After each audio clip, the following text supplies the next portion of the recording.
Okay, let's go.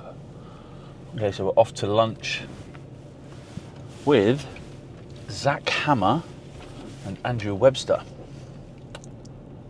Oh, let me get the car out. Hold on, let me just close the door. Gotta make sure the door's being closed, otherwise we get robbed.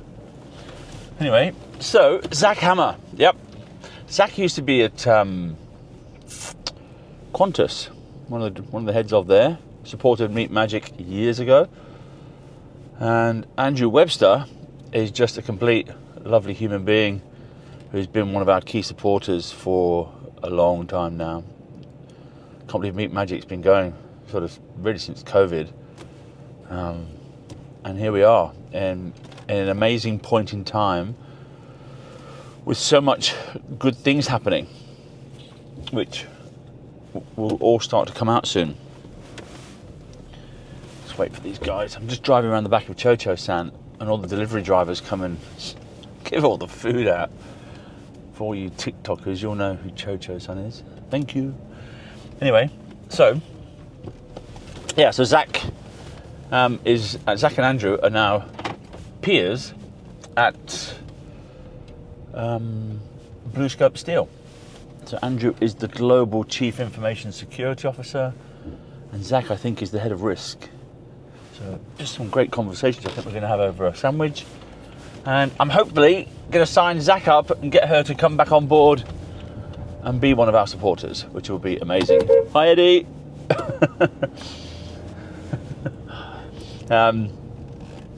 So yes, it's going to be a nice little catch-up. Say thank you to Andrew, who's just been literally amazing as a supporter. So a few good things have been happening. Last Friday, I met with Matthew Byrne. And Matthew is the Programme Director for the Australian Graduate School of Management at UNSW, and is also the author of a very interesting book called Mutuality. He was also asked to write a white paper which was tabled at the Productivity Roundtable for the government to help the government understand how to increase productivity using AI. Now, one of the interesting things that's come out of the report is the fact that artificial intelligence is growing so much quicker than human intelligence, or HI.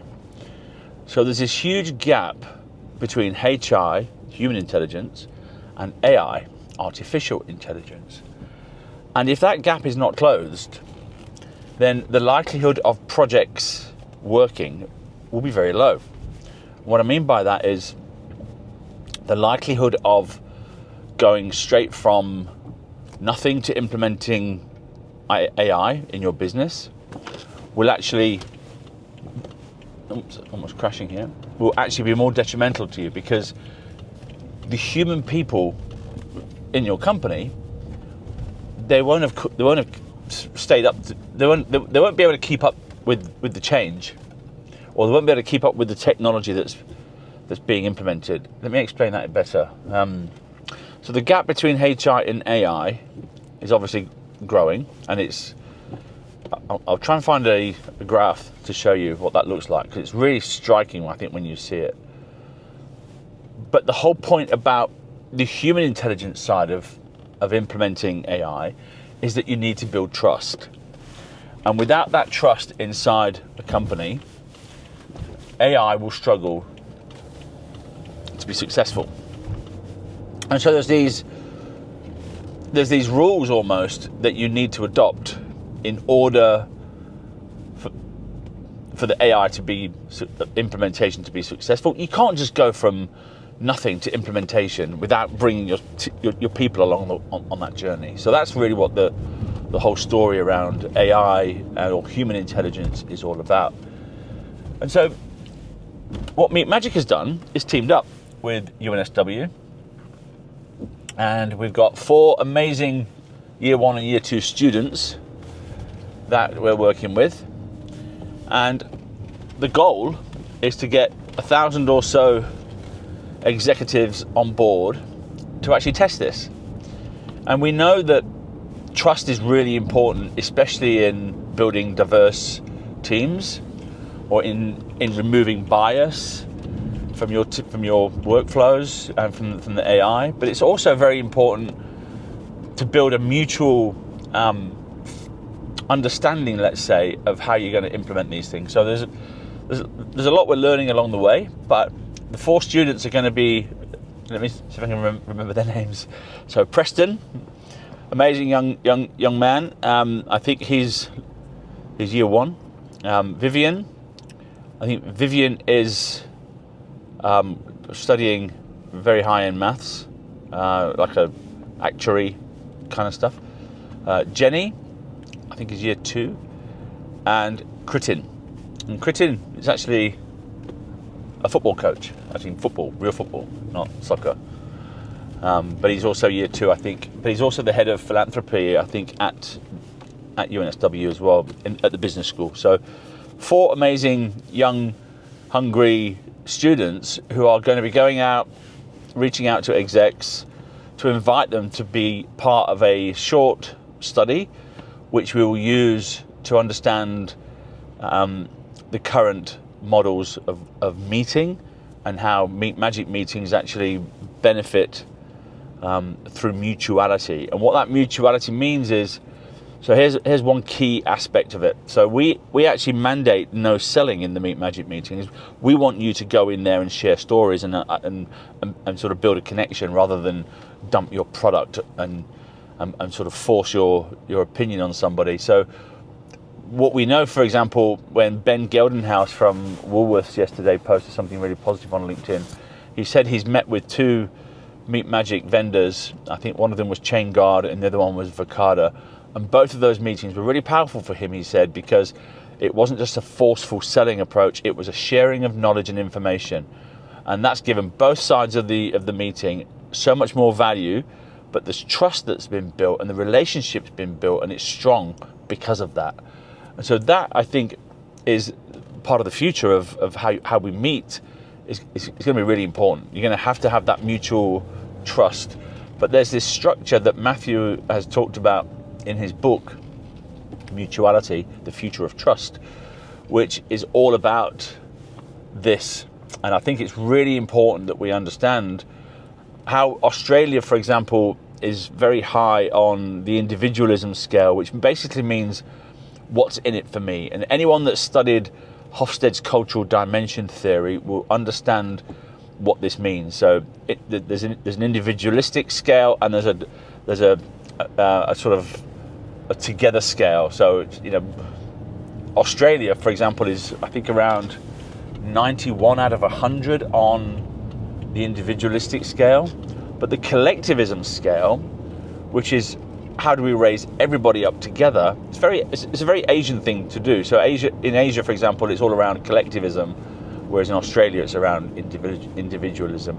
And that individualism is just a cultural thing, and it's really a lot of leaders sort of leading by themselves without bringing their teams along on the journey. That's probably the wrong way to say it, but it's something that needs to be addressed in order for trust to be built, because individualism doesn't really build trust.